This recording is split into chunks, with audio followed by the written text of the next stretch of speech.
நாம் எல்லாம் குர்ஆனை செவிமடுக்காமல் இல்லை, நபி ஸல்லல்லாஹு அலைஹி வஸல்லம் அவர்களுடைய வாழ்க்கை நெறிமுறைகளை அறியாமல் இல்லை.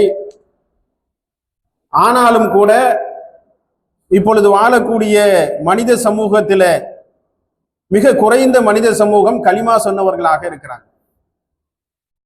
கலிமா சொன்ன சமூகத்திலேயே, இஸ்லாமிய சமூகத்திலேயே, முஸ்லிம்களிலேயே மிகவும் சொற்பமானவர்கள் தான் ஈமானோடு வாழ்ந்து கொண்டிருக்கிறார்கள், இறைவனுடைய அச்சத்தோடு வாழ்ந்து கொண்டிருக்கிறார்கள். நபி ஸல்லல்லாஹு அலைஹி வஸல்லம் அவர்களுடைய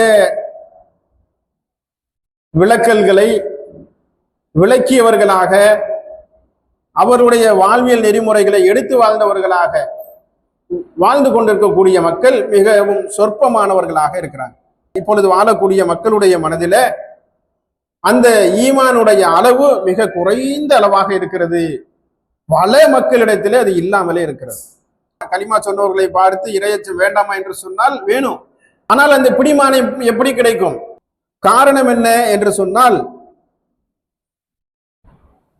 அப்பொழுது நபி ஸல்லல்லாஹு அலைஹி வஸல்லம் அவர்கள் சஹாபாக்களுக்கு மத்தியிலே வாழ்ந்தார்கள்.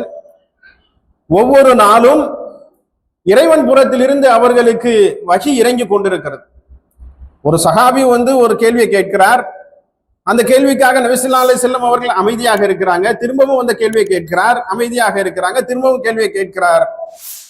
அப்பொழுது நபி ஸல்லல்லாஹு அலைஹி வஸல்லம் அவர்கள் கண் விழித்து அமைதியிலிருந்து பதில் தர்றாங்க. காரணம் என்னன்னு சொன்னா, இறைவன் புறத்திலிருந்து இதற்கான பதில் வரட்டும் என்பதற்காக நான் அமைதியாக இருந்தேன் என்று சொல்றாங்க. இப்படி பல சம்பவங்களை நம்ம பார்க்கலாம்.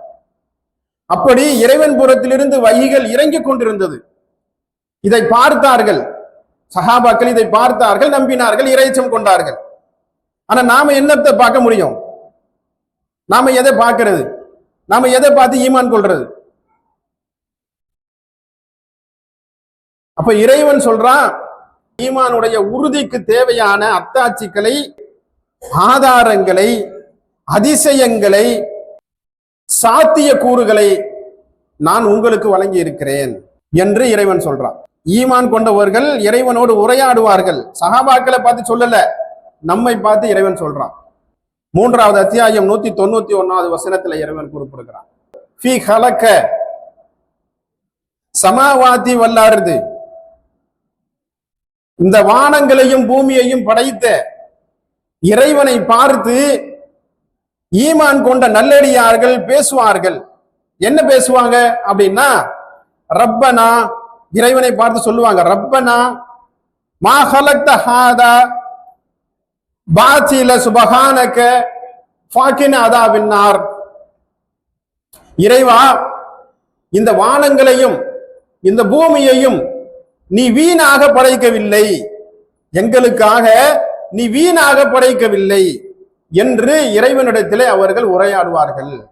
16வது அத்தியாயம் 11, 12, 13 ஆகிய வசனங்கள்ல இறைவன் குறிப்பிடக்கூடிய வார்த்தைகளை கவனியுங்கள்.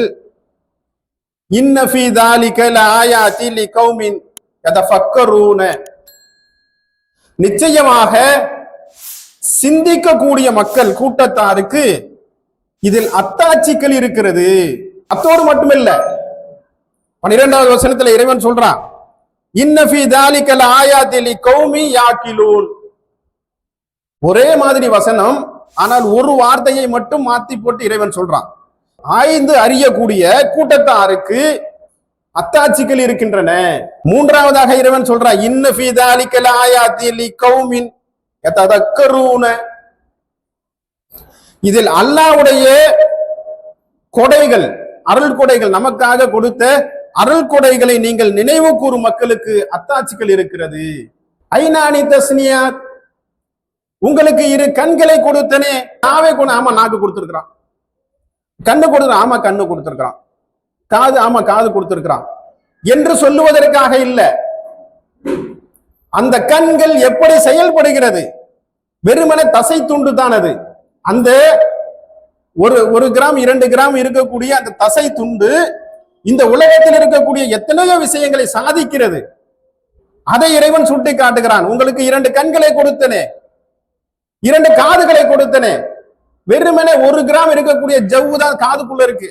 அந்த ஜவ்வு இல்லைன்னா காது இல்ல, நாவு நரம்பு இல்ல, வெறும் தசை துண்டு. அதை கொண்டு இந்த உலகத்தினுடைய எல்லா விஷயத்தையும் புரட்டி போட்டு விடுகிறான் மனிதன். அது எப்படி படைக்கப்பட்டிருக்கிறது, எப்படி அது செயல்படுகிறது என்பதனை நாம் என்ன செய்யணுமா? சும்மா இருந்துடக்கூடாதான், ஆய்ந்து அறியக்கூடிய கூட்டத்தாருக்கு அத்தாட்சி இருக்கிறது. இந்த நாவுல அத்தாட்சி இருக்கு, இந்த கண்களில் அத்தாட்சி இருக்கு, இந்த கைகளில் அத்தாட்சிகள் இருக்கிறது, இதயம் துடிப்பதிலே அத்தாட்சிகள் இருக்கிறது. உலகத்தில் இருக்கக்கூடிய அத்தனை இயந்திரங்களும் அத்தனை படைப்பினங்களும் ஒரு நேரத்தில் ரெஸ்ட் எடுக்கும், ஓய்வு எடுக்கும். ஓய்வு கொடுக்கணும்னு அதை தயாரிக்க கூடியவர்களே ஓய்வு கொடுக்கணும்னு அதுல எழுதி வச்சிருவாங்க. ஆனால் மனிதன் என்றைக்கு தன்னுடைய தாயினுடைய வயிற்றிலே ரூஹு, இறைவனுடைய ரூஹு கொண்டு ஊதப்படுகிறானோ அன்று முதல் அவன் மௌத்தாகும் வரை அந்த இதயம் துடிப்பதை நிறுத்துவதில்லை. இந்த இதயம் எப்படி படைக்கப்பட்டிருக்கிறது என்பதனை பார்த்தால் இறைவனுடைய அருள் கொடைகளை பார்ப்பவர்களுக்கு, அதை சிந்திப்பவர்களுக்கு அத்தாட்சி இருக்கிறது என்று இறைவன் சொல்றான்.